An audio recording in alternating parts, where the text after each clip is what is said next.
आकाशवाणी बीकानेर का ये ढोला मारू चैनल है। प्रस्तुत है कार्यक्रम आज का विचार। आज का विचार है नम्रता।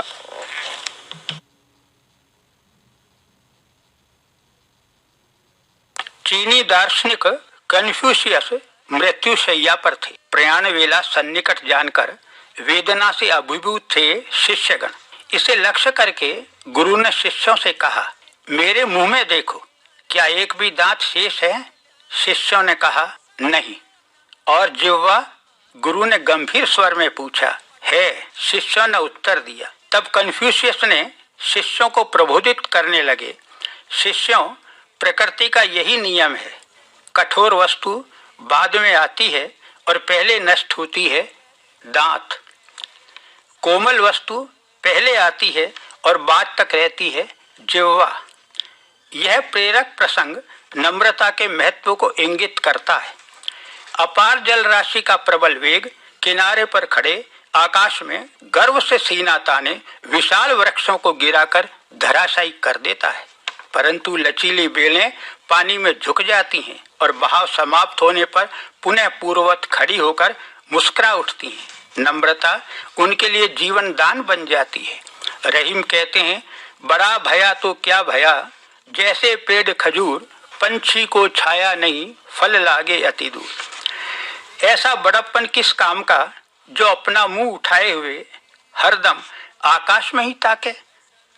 न घनी छाया, न पक्षियों को बसेरा, न उनकी मनोमुग्धकारी चहचहाट, न श्रांत पथिक के श्रम का परिहार, न मन प्राण को पुलकित कर देने वाली पुष्पों की मादक सुगंध, और न अमृतोपम मधुर फल।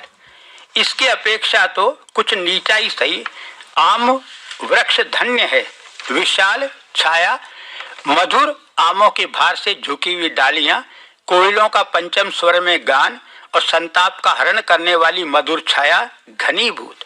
महाकवि कालिदास कहते हैं, जैसे वृक्षों की डालियां मधुर फलों के भार से झुक जाती हैं, विनम्र हो जाती हैं, ऐसे ही वैभव को प्राप्त करके महान पुरुष नम्र हो जाते हैं।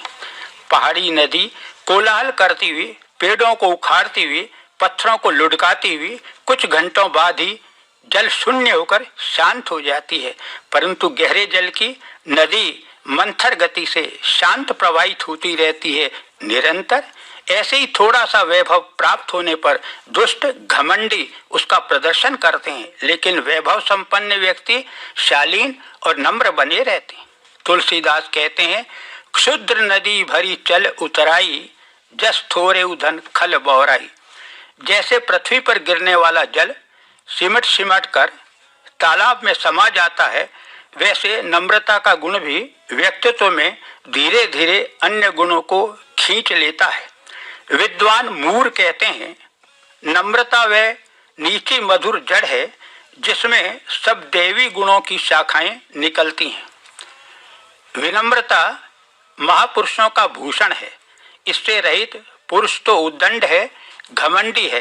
रहीम कहते हैं, रहीमन अब वे बिरछ कहें जिनकी छाह गंभीर, बागन बिच बिच देखिए सेहुड़ कुटज करीर। नम्रता कायरता कदापि नहीं है, यह तो शौर्य को आलोकित करने वाला प्रदीप है। आचार्य विनोबा भावे कहते हैं, नम्रता माने लचीलापन। लचीलेपन में तनने की शक्ति है, जीतने की कला है और शौर्य की पराकाष्ठा है। प्रभु प्राप्ति में तो नम्रता दैन्य है, भक्ति में इसे ही दैन्य कहते हैं। दैन्य भक्तों का सबसे बड़ा आत्मबल है।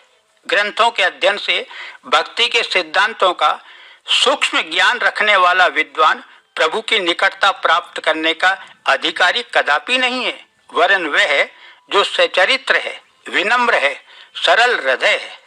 लेखक थॉमस कैम्पिस कहते हैं, गहरी विद्वता की अपेक्षा नम्र ज्ञान ज्यादा महत्वपूर्ण है। निर्मल मन जन सो मोहि पावा, मोहि कपट छल छिद्र न भावा।